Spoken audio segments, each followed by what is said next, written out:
There comes a moment in every life when the mind grows too loud, when it begins to speak in endless warnings, rehearsing disasters that have not arrived and may never come.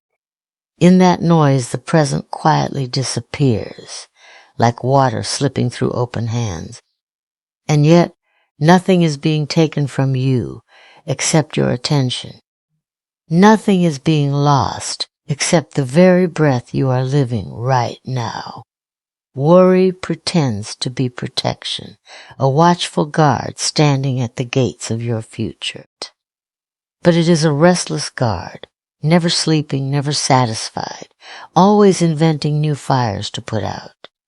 And in its exhaustion, it forgets that most of those fires were never lit.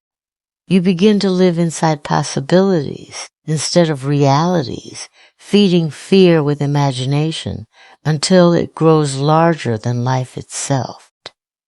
But happiness does not ask you to control the wind or predict the storm. It asks only that you stand in the moment you are already standing in, to feel the ground beneath you without questioning whether it will disappear. There is a quiet rebellion in choosing joy when your thoughts demand panic, a soft defiance in breathing without borrowing sorrow from tomorrow. Each day arrives complete, not missing anything, not waiting for your anxiety to make it safer. And still, the mind insists on carrying extra weight, as if suffering in advance could somehow soften the blow of life. But life does not negotiate with imagined pain. It only meets you where you are, not where your fears have placed you. So there is another way to live, not louder, not faster, but lighter. A way where thoughts are not commanders, but passing clouds, and where happiness is not an achievement, but a return to what has always been here, waiting beneath the noise. Worry is not a harmless habit of the mind. It is a quiet erosion of presence, a slow stealing of the only thing a person ever truly owns, which is the now they are standing inside. It arrives disguised as responsibility, as care, as foresight. But beneath those masks, it is repetition without resolution, thought without landing, movement without arrival. When a person begins to worry, they do not simply think about life. They begin to live in a version of life that is not happening. And in that displacement, the real moment is left unattended, like a room with its lights still on, but no one inside. It does not ask permission. It simply enters and rearranges the furniture of the mind, placing fear in every corner until even breathing feels like preparation for impact. The future becomes a heavy object dragged into the present, scraping against everything soft and living until tenderness begins to sound like weakness and stillness feels like danger. And yet nothing in the body confirms the story the mind is telling. But the mind rarely waits for confirmation. It prefers rehearsal. It prefers the repetition of imagined loss because imagined loss feels controllable compared to the unpredictability of what is actually here. In this way, worry becomes a kind of false protection, a ritual of trying to prevent pain by experiencing it early, as though suffering in advance could soften the blow when it arrives. But life does not negotiate with preemptive grief and does not pause to adjust itself to the expectations of fear. The more it is obeyed, the more it demands, until the present becomes a secondary place where nothing is fully lived, only observed through the lens of what might go wrong. And even joy begins to feel temporary, as though it is only waiting for its interruption. To live under that weight is to slowly forget that the present is not a rehearsal space for suffering, but the only space where anything real can touch you. And when that forgetting becomes habitual, attention fractures into fragments that scatter across invisible futures. Worry does not only steal calm, it distorts time itself, stretching seconds into hours of imagined consequence, until a single moment is no longer experienced, but multiplied into endless variations of fear, each one feeling more convincing than the truth that is quietly waiting beneath it. In that distortion, a person begins to respond not to what is happening, but to what might happen. And slowly, the difference between reality and prediction blurs until even ordinary moments feel like warnings, instead of life itself unfolding in its own simple rhythm. And the heart learns to anticipate disruption so constantly that ease becomes unfamiliar and suspicion becomes the default posture toward everything that arrives uninvited into awareness. And it begins to make you forget that presence was never meant to be defended so constantly, but simply lived as it is, without the constant rehearsal of what might come. And happiness built on control is always fragile, because control itself is an illusion stretched over a world that is constantly changing. The mind learns early to believe that safety comes from managing outcomes, predicting behavior, and tightening its grip around uncertainty. It begins to measure peace in terms of what can be prevented, avoided, or arranged in advance. But life does not remain still long enough to obey these arrangements. It moves in unpredictable directions, and each deviation from expectation is interpreted by the controlling mind as failure, even when nothing is truly wrong. In this way, the pursuit of control quietly replaces the experience of living with the burden of constant supervision. Attention shifts from being inside life to standing above it, monitoring every detail for deviation, as though existence must be corrected in real time to remain acceptable. And yet, despite all this effort, uncertainty continues to exist, untouched by anxiety, unaffected by planning. This is where the tension begins, because the more tightly control is held, the more visible instability becomes, not in the world itself, but in the person trying to contain it.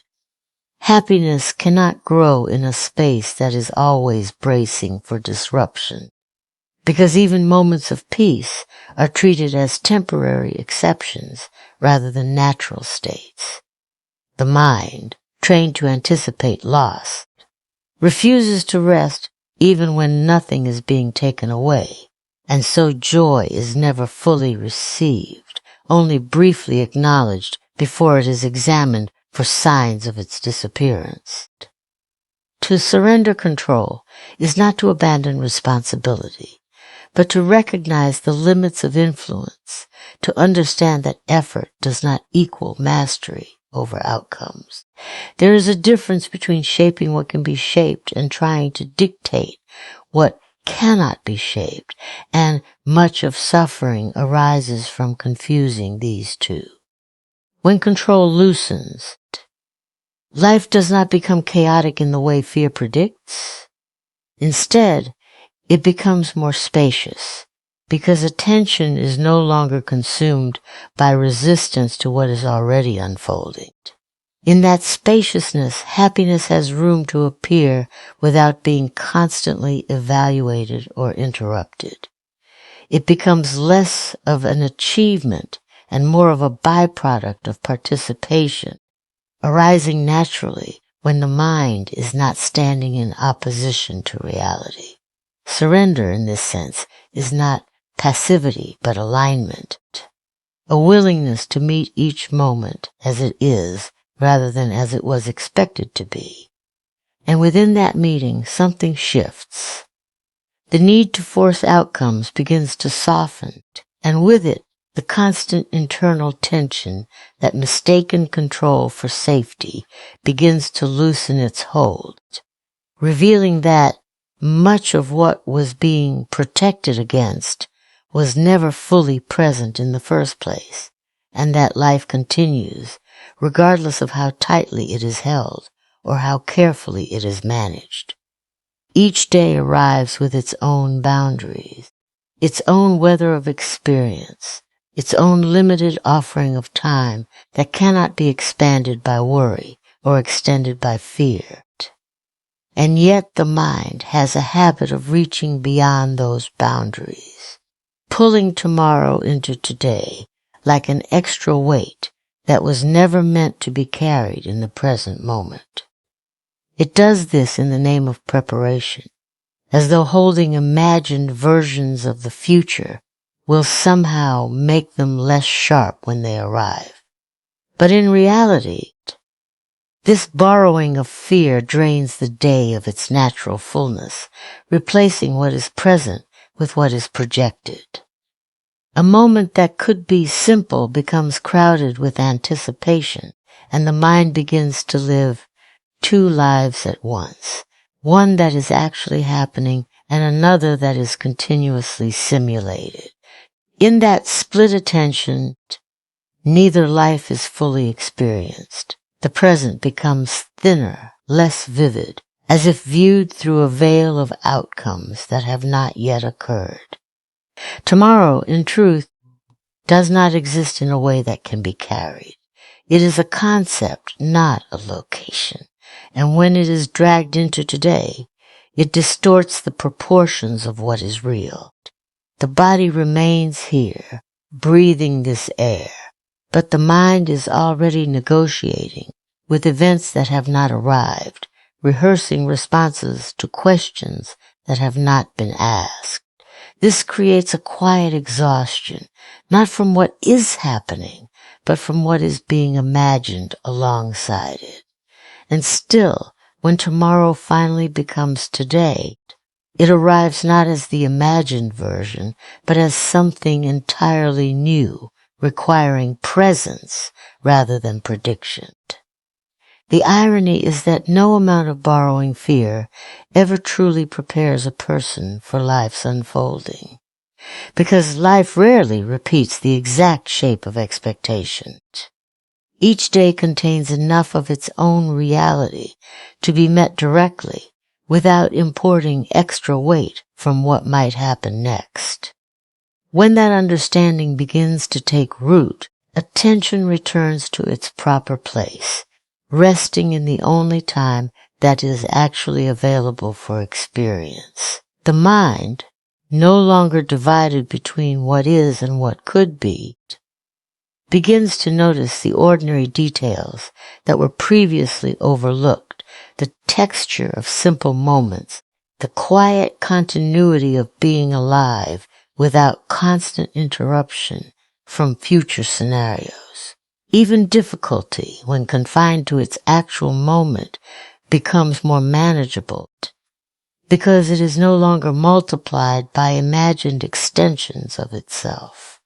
There is a clarity that comes from respecting the limits of each day, a recognition that life does not require simultaneous endurance of all possible futures, only a willingness to meet what is already here.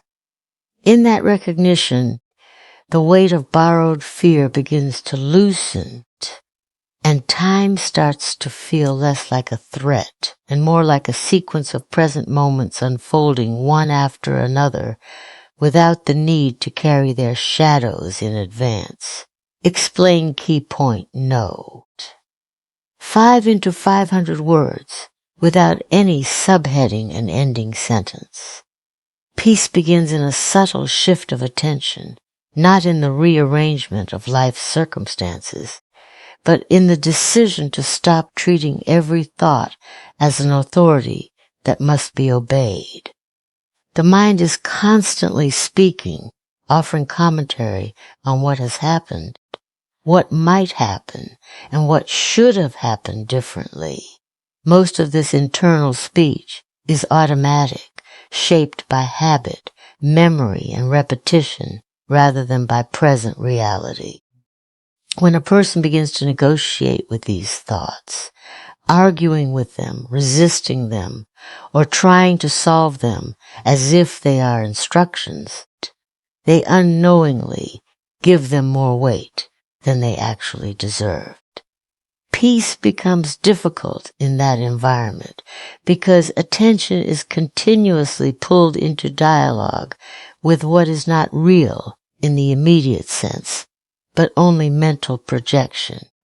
The moment a thought is treated as truth without examination, it gains power to shape emotion and behavior, even if it has no grounding in what is actually unfolding.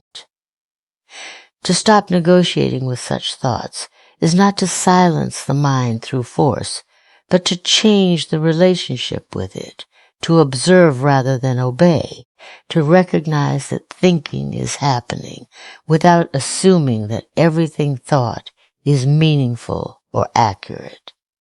In that recognition, a gap begins to form between awareness and mental activity, and within that gap there is a quiet space that does not participate in the noise. That space is often overlooked because attention is conditioned to follow the loudest internal voice, yet it is always present, steady, unaffected by the content of thought. When a person stops engaging in constant internal debate, they begin to notice that much of their distress was not coming from life itself, but from interpretation layered on top of life. A situation occurs, and immediately the mind constructs meaning, often exaggerated, often shaped by fear or expectation, and then reacts to that constructed meaning as if it were the situation itself. This layering creates unnecessary complexity, turning simple experiences into emotionally charged events that feel heavier than they are. Peace begins when that layering is no longer automatically accepted, when thoughts are seen as passing events rather than binding conclusions.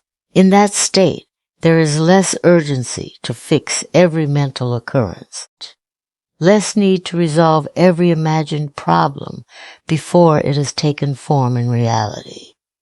Attention returns to what is directly present, and what is present is always simpler than what is imagined around it.